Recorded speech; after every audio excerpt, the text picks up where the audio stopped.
تصريحات تهز أركان الحكومة الفرنسية. يقول هذا المحلل بالحرف الواحد: لن نستطيع هزيمة الجزائر والجزائريين، لا بالسلاح ولا بالسياسة ولا بالضغط الاقتصادي، لأنني أعلم جيدا عقليته. ولو اتحدت فرنسا مع الاتحاد الأوروبي والناتو وأمريكا على تركيع الجزائر لفرنسا لما فعلوا ذلك، بل بالعكس يريدون إهانتنا أمام العالم، ولقد نجحوا في ذلك. تابعوا الفيديو. Alors, et la question qui me taraude et qui taraude d'autres personnes, je pense, c'est comment vous êtes arrivé à vous intéresser à cette histoire? Parce que vous avez dit justement que ça faisait 10 ans que vous en parliez et que finalement cette polémique qui vous a éclaté au visage, si je peux dire ça comme ça, eh ben c'était tant mieux parce que ça permettait d'en parler. Voilà, c'est ça. Comment vous êtes arrivé à vous intéresser à cette histoire? Moi, je n'ai aucun lien avec l'Algérie. Oui, alors ça c'est intéressant. Aucun lien avec la guerre d'Algérie. Par exemple, mon père n'a pas fait la guerre d'Algérie. J'ai des oncles, ils sont tous morts maintenant, mais ils n'ont pas fait la guerre d'Algérie. Et dans ma vie, je n'ai pas croisé spécifiquement, ça m'est arrivé, mais rien qui me soit cher, je n'ai pas croisé des gens qui avaient été des rapatriés d'Algérie et qui étaient revenus avec la douleur de ceux qui avaient tout perdu en Algérie. Donc je ne suis pas associé et je ne connais pas non plus d'Algériens spécifiquement, enfin. Donc je ne suis pas associé à cette histoire, je n'y suis associé en rien.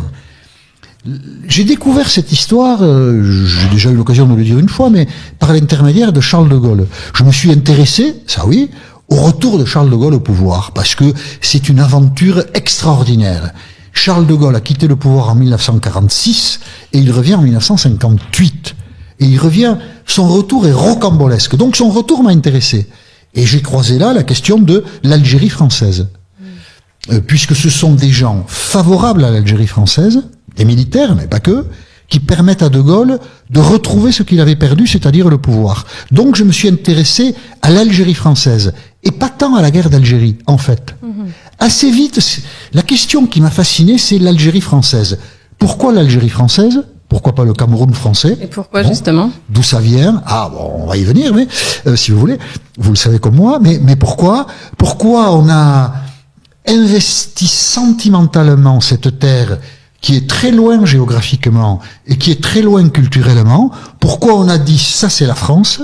Et donc je me suis intéressé à ça parce que c'est intellectuellement, historiquement et politiquement c'est assez passionnant. Et en m'y intéressant, je m'y suis aussi un peu noyé de manière émotive parce que il y a une violence, des injustices. En fait, j'ai compris en m'y intéressant ce que je ne savais pas spontanément, que l'Algérie, ça n'était pas du tout la France. Que l'Algérie, ça n'avait jamais été la France. Et que l'Algérie française, c'est un mensonge gigantesque, fabriqué par des gens par opportunisme et sans calcul, mais avec une immense bêtise, et qui a causé des douleurs pour les musulmans présents sur le territoire, c'est une évidence, et aussi pour les Français qui ont été associés, soit par l'intermédiaire de la guerre et des appelés, mais plus profondément que ça, les colons, qui ont été amenés dans une impasse historique. Ce que vous avez découvert par rapport à l'Algérie française, finalement, parle de la République française. Est-ce que vous avez été déçu? Est-ce que vous avez été choqué? Est-ce que vous avez été... Est-ce que voilà, déçu, cette découverte, non, qu'est-ce qu'elle a provoqué chez vous? Des illusions, peut-être? Non, peut-être le sentiment le plus juste, c'est étonné. Comment on a pu faire tout ça? C'est pas la France. Donc comment on a pu faire tout ça? D'une certaine manière, c'est peut-être une énigme. J'ai compris pourquoi en 1830, bon, les raisons sont bonnes ou pas bonnes, pourquoi tout à coup, celui qui dirige la France veut prendre possession d'Alger. C'est un vieux projet. Alger, Tunis et Tripoli aussi, sont des perturbateurs du commerce depuis longtemps. On focalise sur Alger. Donc Louis XIV s'est dit, Alger, je vais rentrer à Alger, je vais leur casser la gueule à tous. Il l'a jamais fait. Napoléon y a pensé. D'autres y ont pensé. Les Britanniques y ont pensé. Alger a été un point de crispation dans l'histoire de tous ces pays-là. Alger existait d'ailleurs, en fait. C'est intéressant ce que vous dites. Pas l'Algérie, mais Alger. Oui, pas l'Algérie, mais Alger, il y avait... Alger était un bastion de pirates. Ouais. Donc Alger était un perturbateur, repéré. Mais personne n'était passé à l'acte. On dira peut-être 2 mots après de l'Algérie, est-ce qu'elle existait ou pas avant, parce que là-dessus, si ça intéresse, on peut en parler. Bon, mais Alger. Et donc, Charles X passe à l'acte. Pourquoi? Pour des raisons humanitaires? Non. Pour des raisons diplomatiques, parce qu'il y a un conflit de blé? Fondamentalement, non. Charles X cherche un succès militaire pour suspendre les libertés qui existent en France et qui sont issues de la Révolution française. Charles X, petit frère de Louis XVI, veut fermer une porte qui lui a procuré une douleur considérable.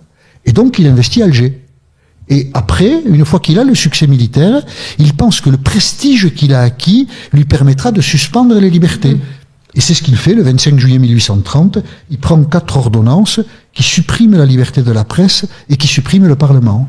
Et à sa surprise, à la surprise de tout le monde d'ailleurs, il y a 3 jours de révolution derrière, mais y compris à la surprise de ceux qui sont à la tête de cette révolution, qui ne pensent jamais qu'ils seront assez forts pour renverser le roi. Et c'est ce qui se passe. Le roi est renversé. Il a loupé son coup. La France des libertés a gagné. Qu'est-ce qu'on fait d'Alger? On ne sait pas. Et on va passer des années à faire n'importe quoi. À combattre les Algériens qui veulent nous voir repartir. On n'est pas décidé à repartir parce qu'on ne sait pas quoi faire. Donc on reste. Et puis après, en 1840, on décide de tout conquérir. Et non seulement de conquérir la terre, et de soumettre les individus qui s'y trouvent, mais de chasser les individus qui s'y trouvent, de leur voler la terre, pour faire de la place à des Européens.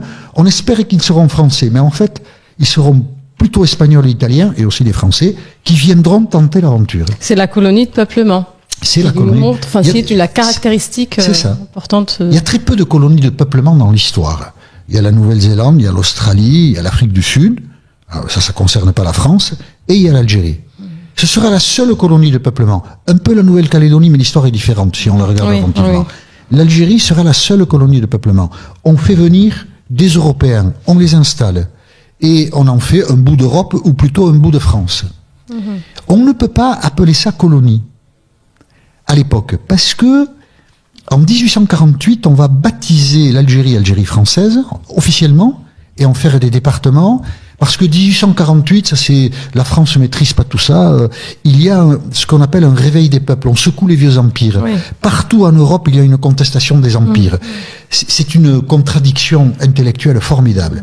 Les peuples doivent être libres. Et donc nous, on va servir les Algériens. Ça tient pas debout, mais c'est ce qu'on va faire. On ne va pas appeler l'Algérie colonie, parce que c'est contraire à l'esprit du moment. Donc on va en faire des départements français. Et donc l'Algérie sera française. C'est un mensonge, ça ne tient pas debout. Mais nous nous embarquons là-dedans. Et nous y investissons beaucoup de moyens. Beaucoup de moyens militaires, beaucoup de moyens humains, et beaucoup de prestige, beaucoup de gloire. Et on ne reculera plus après. On utilise finalement cette histoire, enfin cette Algérie, pour redorer le blason en fait de la République. Rien n'est très pensé. Non mais ça me fait penser à Retailleau en fait là, quand vous parliez de Charles X, on se dit Retailleau c'est un peu ce qu'il fait là. Retailleau et Charles X. Retailleau, oui. Il essaye. Non, je fais pas la comparaison. Je vous laisse la responsabilité parce que je viendrai vous voir en prison. Je ne veux pas y aller avec vous. Mais en tout cas, il utilise cette question pour faire ses griffes. Bruno Retailleau aujourd'hui, oui. Bruno Retailleau aujourd'hui ne donne pas le sentiment de vouloir régler le problème avec l'Algérie, mais il donne le sentiment d'utiliser cette question pour conquérir la présidence des Républicains. Mais bon, ça sera oublié très vite, ça. Mais oui, ça existe, oui, bien sûr. Moi, ce qui m'intéresse aussi, c'est très intéressant ce que vous avez dit. C'est vrai que ce n'est pas des choses qu'on apprend à l'école. Pas forcément, pas dans ce détail-là. Non, parce que oui, voilà, c'est trop. Oui, voilà. Et comment vous expliquez le fait que on ait du mal à sortir cette histoire des cahiers d'historiens, de cercles d'initiés? Au point où nous en sommes, la violence, c'est le nazisme. L'exemple de ce qui n'est pas acceptable, c'est le nazisme. Alors dans le nazisme, il y a quelque chose qui est irréductible, c'est la Shoah. La volonté de faire disparaître un peuple, une culture, d'y mettre des moyens colossaux, d'organiser tout ça, c'est l'abjection des abjections. Bien sûr. Donc ça, c'est le nazisme. Mais le nazisme, ça n'est pas que ça. Le nazisme, c'est la supériorité de la race, c'est la violence assumée, la vie. Celle des Juifs ne vaut rien, bien sûr. Mais même les autres ne veulent pas grand-chose. La dépossession aussi. La dépossession. Oui, la dépossession culturelle, la dépossession matérielle, oui, des biens physique, des Juifs. Bien sûr. Oui, et puis les territoires, les Germains sont c'est de la folie, hein. Les Germains sont un peuple supérieur. Donc ça, c'est l'horreur absolue. Comment peut-on accepter que nous ayons eu plutôt une mentalité identique? La Shoah en moins, mais une mentalité identique. Les Algériens qui sont... Ça ne vaut rien. Ce sont des vies qui ne valent rien. Ce qui compte, c'est le projet français, la supériorité française. Et nous massacrons, nous tuons, nous cantonnons un statut pratiquement d'esclave les premiers possesseurs de la terre, nous nous comportons d'une manière abominable. Et nous ne voulons pas voir cela.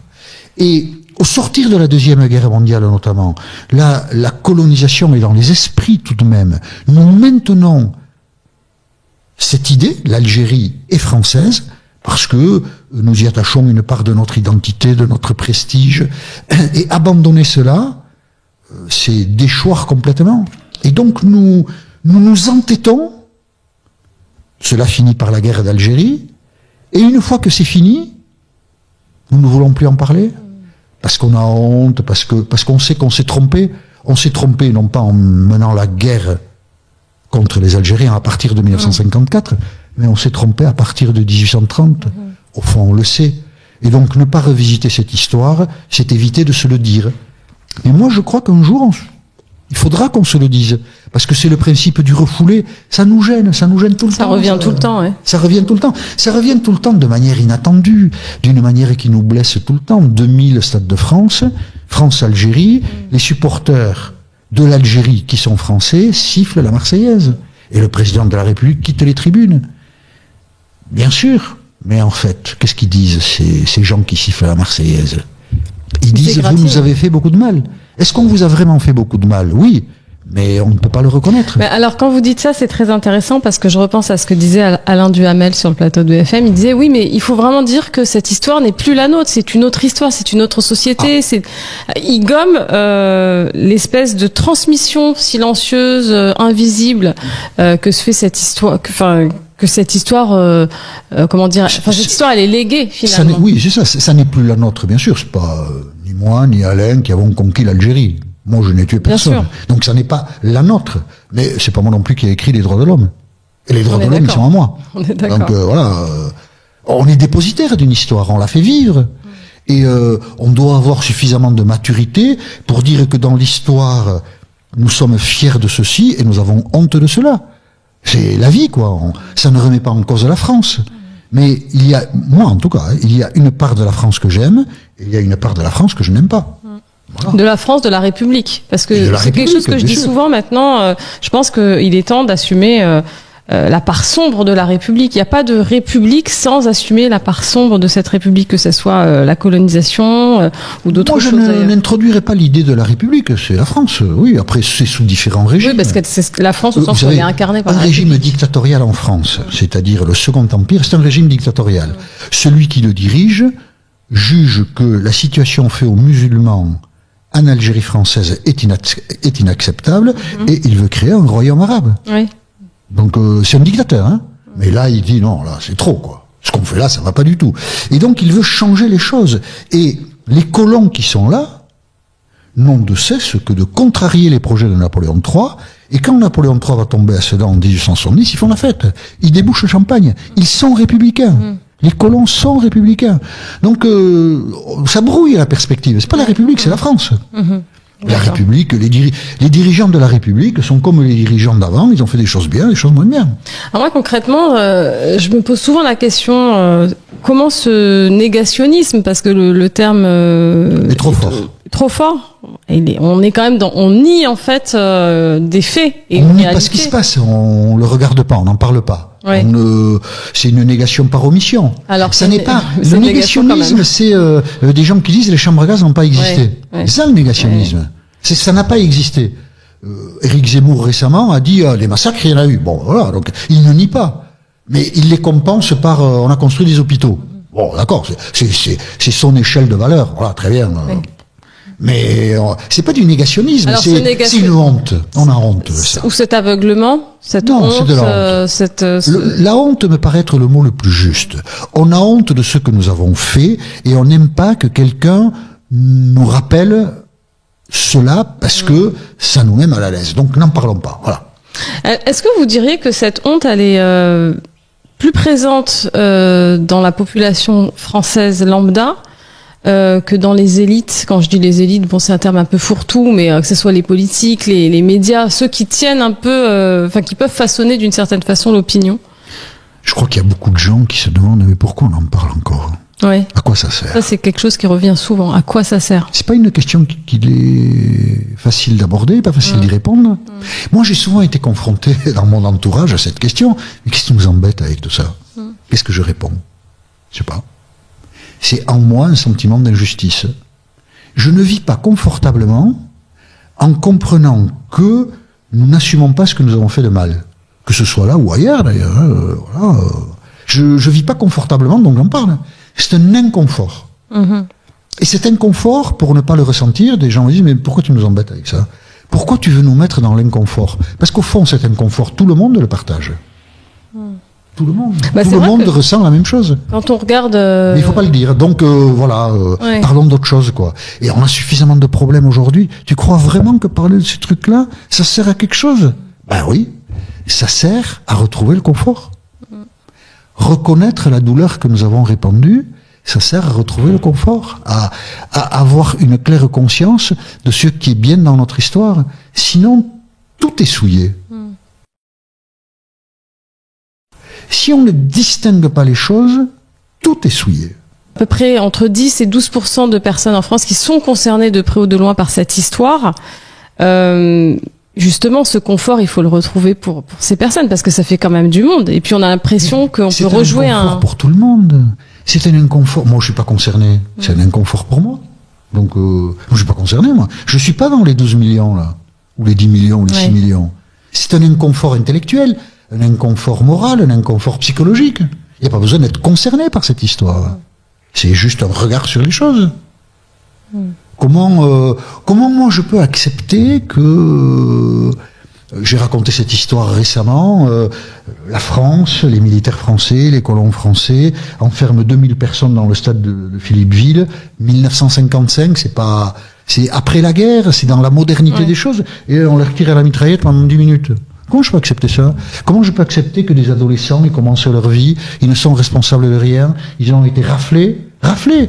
J'emploie le mot à dessein, il y en a d'autres qui ont raflé, ils ont été raflés, ils sont dans le stade, on leur tire dessus. Ils sont coupables de quoi? De rien. De rien. Oui, comment je peux accepter ça? Voilà ça. Il y a énormément d'anecdotes, de faits historiques, justement, qui sont soit des massacres, soit, il y avait eu... des centaines? Oui, à Zeralda. Je sais pas si vous en avez entendu parler. Oui, Zeralda, j'ai en tête, oui. Un maire, en 1941, qui décide... j'ai vu Zeralda. Oui. Le maire s'appelle Fourcade. Et donc, il décide d'interdire la plage aux Arabes et aux Juifs. D'accord. Et l'été suivant, en août, 1er août 42, des indigènes, des Algériens décident d'aller sur cette plage et ils se font arrêter. Et il en enferme une trentaine ou une quarantaine dans une cave de la mairie, attenante à la mairie. Et il fait très chaud. Et il y a 25 personnes qui meurent sous l'effet de cette chaleur. Voilà. Donc, et en fait, il y en a eu des tas. Bien sûr, évidemment. Il y a eu les massacres au 19e siècle, la Goîte. Considérable, bien sûr, mais tout le temps, des histoires étranges, curieuses. Ces gens, les musulmans, meurent par dizaines, on ne sait même pas. Aucun compte n'est précis, on dit environ. Bien sûr. Parce que ce sont des vies qui... On ne les compte pas parce qu'elles ne comptent pas.